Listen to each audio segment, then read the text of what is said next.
You've probably heard of Which Magazine, our home of hard-hitting journalism and informative stories delivered directly to our members. There's our travel, money and tech mags too.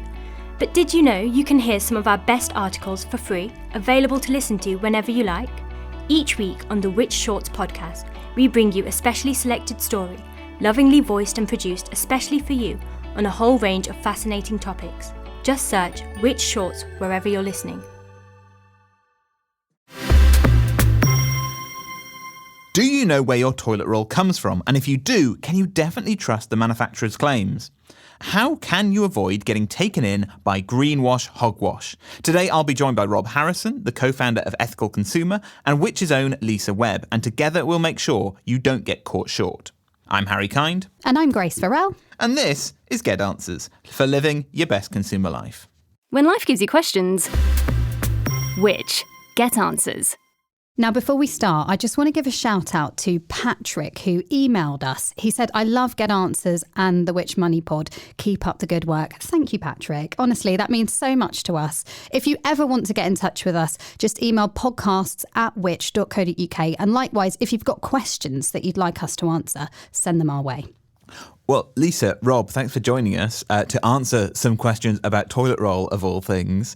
This is kind of coming off the back of an investigation that we did here at which exposed that a number of Bumboo toilet paper brands were falling well short of their sustainability claims. Now, Lisa, you're often on the pod as a host here, but your actual day job, you're a lawyer, you were kind of up to your toilet rolls in this. What actually happened with this research? Can you give us the general bare bones of it? So we were looking at fibre-composition testing on 5 different really popular brands of loo roll who claim that their products are either 100% bamboo or bamboo only. And we took samples from these 5 brands: Bumboo, Naked Sprout, Bazoo, Who Gives a Crap, and Cheeky Panda. And actually, what we found was pretty shocking. Astonishingly, some of the samples we looked at contained hardly any bamboo. One only had 2.7% bamboo in it. So samples from Bumboo was just 2.7%. Naked Sprout only had 4% bamboo in it. And Bazoo had 26.1% bamboo in it. Now, Cheeky Panda and Who Gives a Crap both did brilliantly. Both had 100% bamboo, as they claimed. That is ridiculous. Well, yeah, Lisa, what was in them then if there wasn't bamboo? Well, actually, we found a few different things, but actually a lot of the time we were seeing virgin pulp, but also things like eucalyptus and acacia.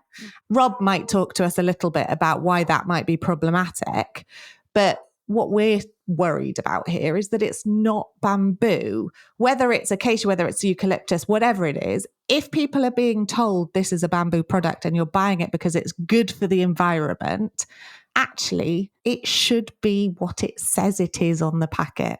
And what we found was it just wasn't. Well, Rob, let's bring you in briefly here. Can you say why you would actually want to have bamboo toilet paper? Presumably it's not an issue of being softer or somehow fragrantly scented like a lovely Chinese meal. It's more to do with sustainability. Is that right? Yeah, it is. I mean, it wasn't top of our list of sustainable choices, it was kind of trumped by recycled paper. So when you kind of go through all the various options, it wasn't the best option anyway. But we figured it was better than what we call virgin pulp out of ordinary trees chopped down in Canada as a rule. And do you mind giving us just a brief overview of what we mean when we say virgin wood or hardwood or softwood? What are the differences and how do they affect toilet paper? Why would you want one over the other? What we mean by virgin wood is essentially a tree has been felled, taken to the paper mill, broken up into its fibres, and then made directly into toilet paper.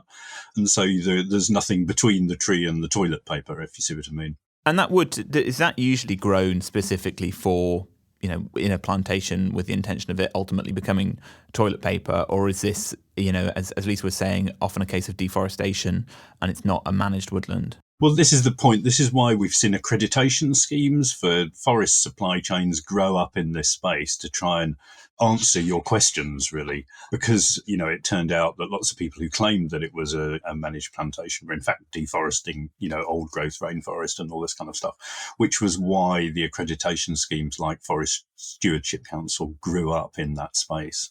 But we've got an issue here, haven't we, Lisa? Because I'm sure the toilet roll brands, most of the toilet roll brands that we looked at were FSC certified. So if that's the case, how come they were found to contain such a lack of bamboo?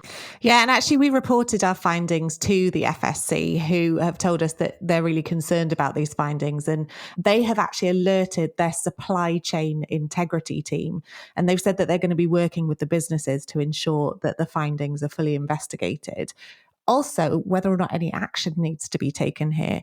Now, we didn't actually investigate the FSC certification itself or the supply chains. We were only looking at the end product. But the thing with this FSC certification is it only really certifies a snapshot in time.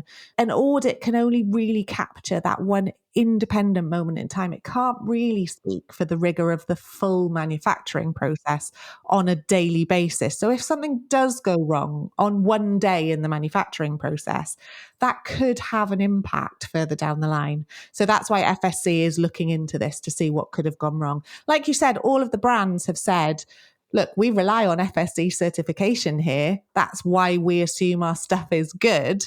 And so it's really concerning for everyone. But, let's get down to brass tacks on this. They said 100% bamboo, and some of these have about, as you're saying, a quarter of 10% of bamboo. That is just basically you're not offering what you're supposed to be offering. If something is supposed to be 100%, cocoa chocolate, and it's 2% cocoa chocolate, that is not providing what they have said it should provide. What is their defense? How have they come back on this? Well, different brands have responded differently to us. So 2 of them did pretty well. So Who Gives a Crap and Cheeky Panda both came out with 100% bamboo. They told us their product was 100% bamboo, and we tested it and it was 100% bamboo. Happy days. We're all really pleased that they're telling us the truth when it comes to the product. But we saw from Bumboo, Naked Sprout and Bazoo very low or low levels of bamboo-like grass fibres. And those are the ones where I said Bumboo was 2.7%, Naked Sprout 4%, Bazoo 26.1%. Now, those 3 all did poorly in the tests, but they didn't all respond the same way. So Bumboo looked into it. They actually said that they'd identified an issue in their supply chain. And what they did was they looked at what had been going wrong.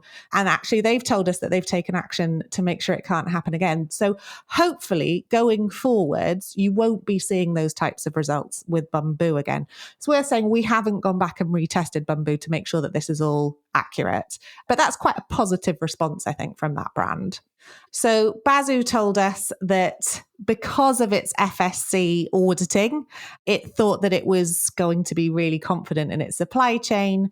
And it did point to the FSC certified manufacturers that they use, and they check and audit every 6 months. Now, what I said earlier was those audits are only a snapshot in time. So if you only do that once every 6 months, it's not a daily impact check, then actually you might find that things are slipping through the net. But Bazoo's told us that they're investigating what's gone wrong there. They're talking with the FSC as well and its manufacturer to make sure that that can't happen again. Now, the last one was a company called Naked Sprout, who actually, they were announced as the official toilet roll supplier for Glastonbury Festival this year. Now, Naked Sprout took a different approach. They actually said the test that we used can't be used for their product. They claim that it's not objective. My response to that is a globally recognized industry benchmark. We think the test results are absolutely fine. And actually, the Technical Association of the Pulp and Paper Industry responded and said that they saw absolutely no contradictions in our application of test method.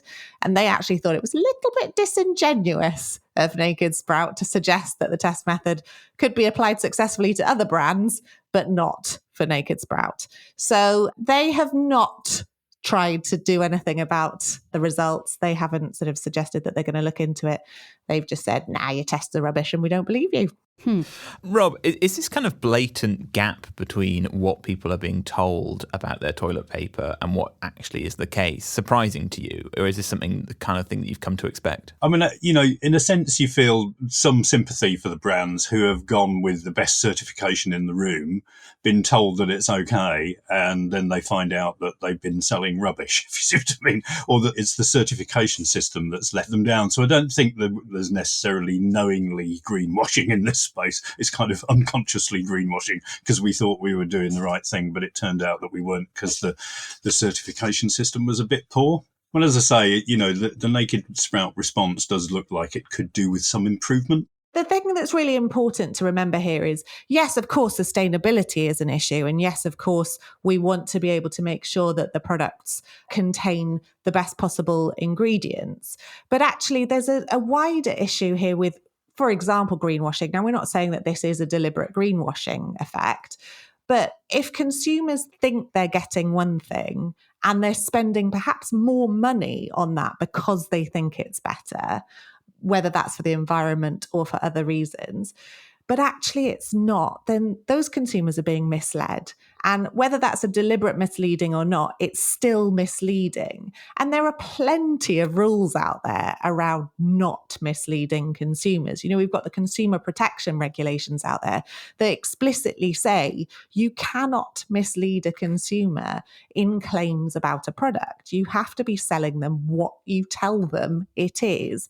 And if you're not doing that, then there are questions to answer there. And I think it's something that we're seeing not just in loo roll. We're seeing claims all over the shop from lots of different brands. They like to bandy around words like green or sustainable because, frankly, it's a bit fashionable these days and it does encourage people to buy a product.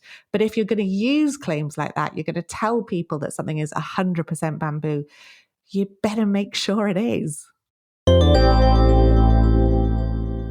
Could there potentially be any legal repercussions here for these companies and for other companies that do this? How do companies just keep getting away with this? Well, there are laws around this. Like I said, consumer protection law for any company that makes any sort of false environmental claims, for example, or if they're using unauthorized eco logos, or if they're just misleading shoppers into thinking that products are greener than they really are. Now, the Competition and Markets Authority, the CMA, and trading standards might bring court proceedings against companies that they find doing this sort of thing. But equally, there's something called the Advertising Standards Authority, which is the ASA. That's a regulator for advertising. Now, the ASA is, how do I put this? A bit toothless. It doesn't really have huge amounts of authority to be able to fine any companies. But what they can do is name and shame companies for making misleading green claims. And you will find on their website any companies that they find doing the wrong thing get named and shamed on there. And that in itself can have quite an impact on reputation for companies. So there are organizations out there, regulators out there who can do something about this. And if you're an individual and you fancy a bit of a vigilante claim against any of these companies and you think you're being misled, then there are laws out there to protect you and to prevent them doing that. Well, I'd love to know more about the ways you can actually spot greenwashing more generally. To get back to loo roll, I mean, I wonder, are we kind of missing a point here by focusing on bamboo so much? I mean, even if companies are having 100% bamboo in their toilet roll, is actually recycled toilet roll better? Or perhaps doing away with toilet roll altogether and using a bidet? I mean, Rob, do you have any opinions on that? I mean, when Ethical Consumer Magazine did our review of it about a year ago, that was the conclusion that we came to, that bamboo, although interesting and slightly less impact than, mainstream toilet paper, was a bit of a distraction. And in fact, the kind of lowest energy, lowest impact stuff was what we call post-consumer waste recycled toilet paper, which is hard to find, but you can find it out there if you look closely enough and pay attention to the post-consumer waste, labels, if you see what I mean. What does that mean, Rob, post-consumer waste?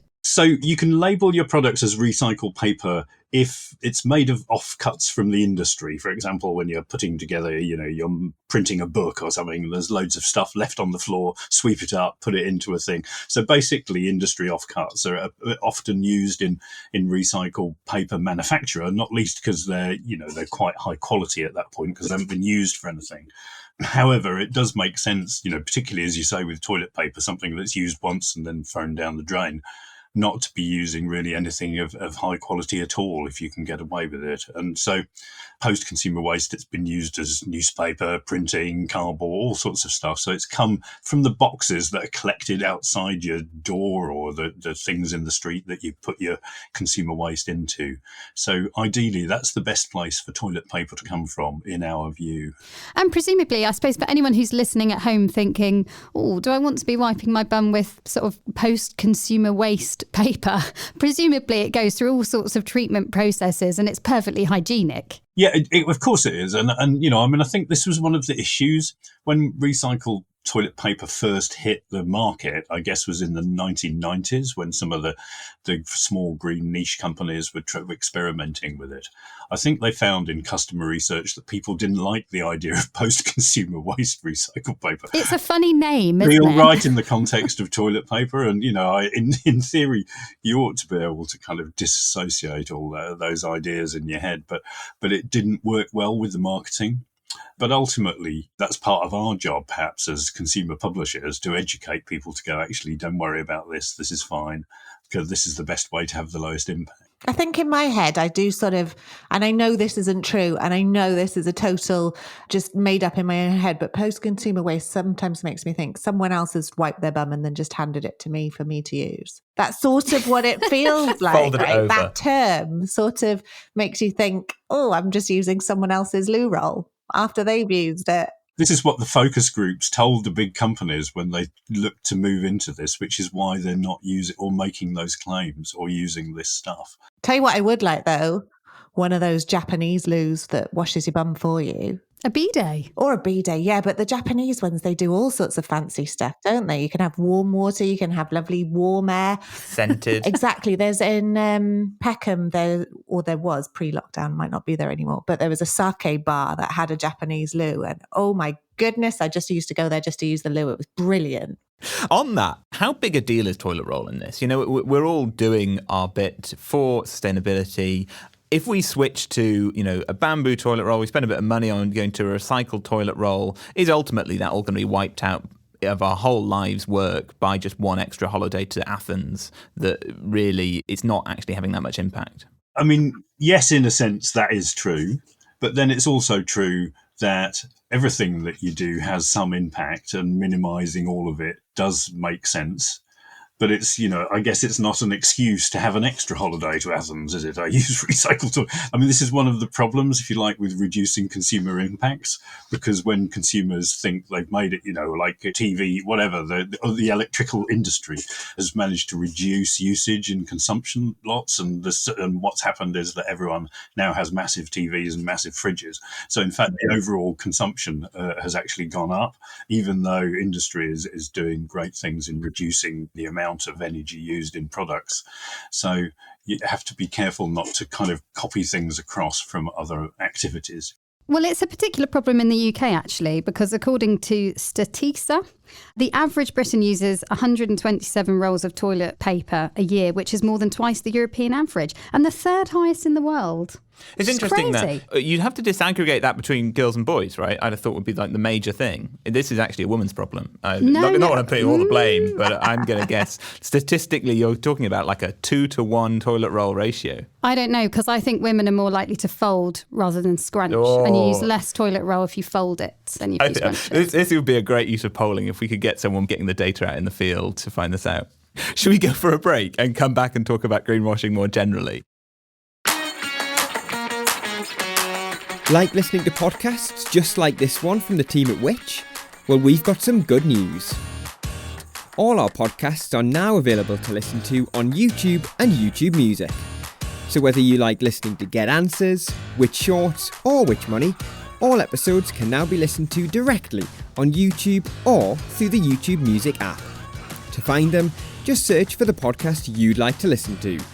YouTube's additional functionality also means that you can now read along with subtitles as you listen. Don't panic though, all Which podcasts are still available to listen to elsewhere too. So wherever you listen, we'll see you soon.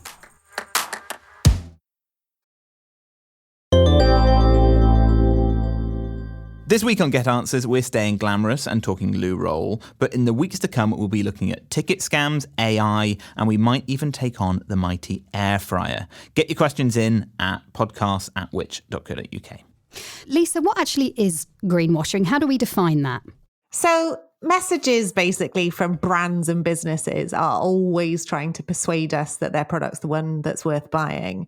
And I think when a company is trying to tell you that they're doing more to protect the planet than they really are, that's when we call it greenwashing, because that's what can mislead shoppers into thinking they're making sustainable choices when actually they're really not.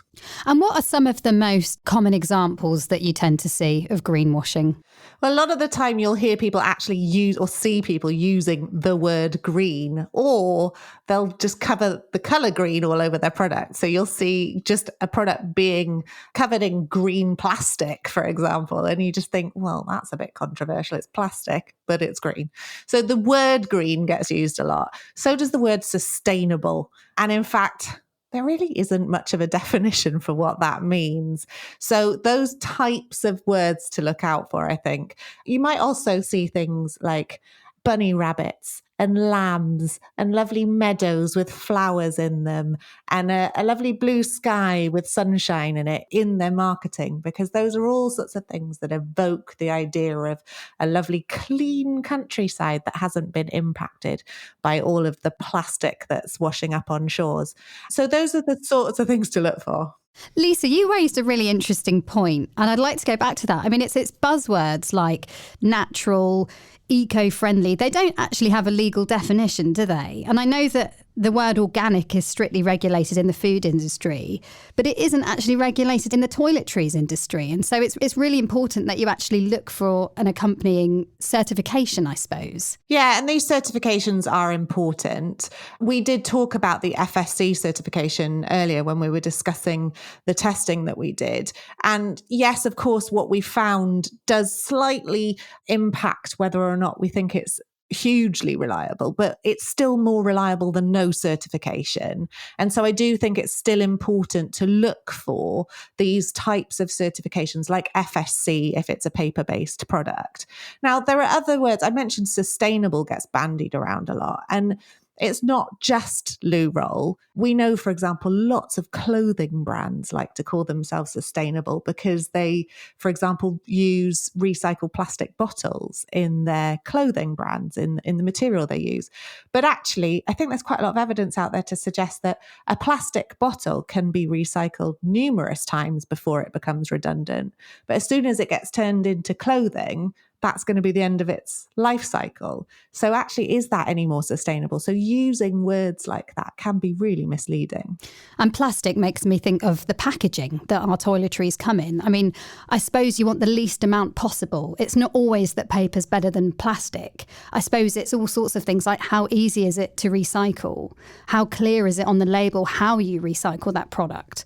Or is it better to just go for things that you can sort of refill and have no packaging at all? And there's some suggestion that even reducing packaging could have a contrary effect to what you'd want. So getting rid of a plastic wrap on broccoli, for example, might mean that it's more likely to be damaged in transit. It lasts less long in the supermarket, in your house, and therefore ends up as food waste. And so you've got to balance that plastic waste with the food waste for some people. And so even just a big shiny refill scheme might just be a bit of greenwashing from a supermarket to make you think, oh, I'm doing my bit. It's just so hard to know, isn't it? It's just a complete minefield. One of the things that annoys us particularly is recyclable. If you put that on your packaging, you find that a lot, which in a sense, in our view, is just kind of placing the problem onto the consumer. And it's not really solving a problem. It's just going, you could be sustainable, but it's nothing to do with us and it's everything to do with you, if you see what I mean. And this is we often find that on plastic packaging and that's not really very helpful. I think what is helpful is sometimes you can see if it's made with recycled plastic, that's good because we're beginning to kind of close the loop. So if we're looking out for made with recycled plastic, which is better, but there's a kind of hierarchy of better, isn't there? Refillable is great, non-plastic is great, and then recycled plastic, and then recyclable plastic, and right at the bottom is plastic that isn't even recyclable. But I think depending on how explicit your claims are, how big your claims are, can be a bit misleading, can't it? If they're down the bottom of that tree. And this might be a bit of an existential question here, Rob, but to what extent do you think that consumer choice and us picking a bamboo toilet roll over a regular toilet roll, recyclable products versus non-recyclable products, has long-lasting impact versus things like regulation or a broader kind of government effort where actually you just say it isn't acceptable anymore to produce things with this kind of plastic? Do consumers actually make that kind of long-lasting difference? It's a super interesting question, and it is much, much better to have regulation. It happened particularly over stuff like carbon that we need to fix quickly. It's really, really bad policy to kind of try and, get consumers on their own to solve climate change, because it ain't going to happen, and it ain't going to happen quickly enough. And what we have to do is ban the worst stuff and make the other stuff cheaper and more available. And in a sense, some people, lots of countries are doing that around subsidies for electric cars and all this kind of stuff. So it's not rocket science, and it's quite well known. As long as they truly contain what they say on the packaging. Exactly. Yes, that is a help, yes. I think that's a good one to end on, but I'd really like to go back and just see if there are any more pieces of advice we can give for ways you can tell a product really is sustainable and eco-friendly. I wonder if either of you are able to talk on other certifications like B Corp, Cosmos, Natrue, stuff that's free of parabens, phthalates, I never know how to say that. And just things to avoid, like what are your complete no-goes? I would say it's really, really complicated. People are only just beginning to open the box on what constitutes, sustainable. In lots of these questions, we're still kind of learning as humans. So first stage is to look for independent verification. Second is to learn a little bit about independent verification from very fine publishers like Ethical Consumer and Which, who will be able to tell you a little bit about, where quality lies in that space. I think a really good source for accreditation is the Eco-Label Index. And so we'll include a link to that in the show notes, because that kind of has a list of all the ones that you're likely to see and exactly what they mean.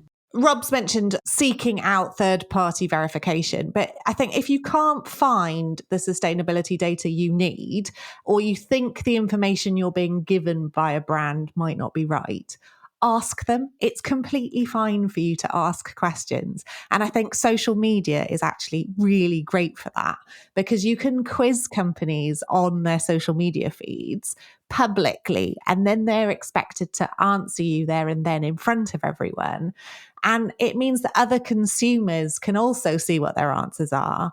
It means as well that their answers, or lack of answers, if they're failing to answer you about it, is brought into the wider domain. So I think if you've got any questions at all about the sustainability or the environmental friendliness of any product, go on to that brand's social media feed and ask them about it, because they should absolutely be shouting it from the rooftops if they're proud about it.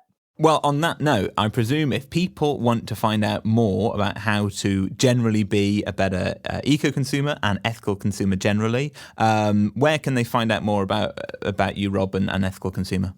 Yeah, just go to Ethical Consumer magazine website. There's lots of stuff there, as we're putting stuff out every day. Fantastic. Lisa, Rob, thank you so much for joining us this week. If you want to read the full report on our toilet roll investigation, we'll put a link in the show notes. Next time on Get Answers, we'll be taking a trip to the Tortured Fans department to look at live ticketing. How can you avoid getting ripped off on theatre tickets? And can we actually stop the gig ticket touts? Please do get in touch with your questions. Email us at podcasts@which.co.uk or say hello on social media. We're @WhitchUK on all the main channels. And we'd love it if you could leave us a rating and a review. It's a really effective way to show support for our podcast, as it helps us get recommended to new listeners. Today's Get Answers was presented by me, Harry Kind, alongside Grace Farrell, produced by Rob Lilly-Jones and Adrian Bradley, recorded by Adrian and edited by Eric Breer. And thanks again to our wonderful guests, Rob Harrison and Lisa Webb. We'll see you next time. Bye-bye.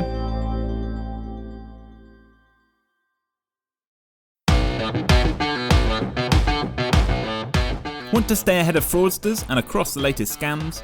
At Which, we helped prevent an estimated £1.8 million in scam losses last year thanks to our Scam Alert newsletter. And each week we provide more information on the latest scam activity, helping protect you, your family and your friends.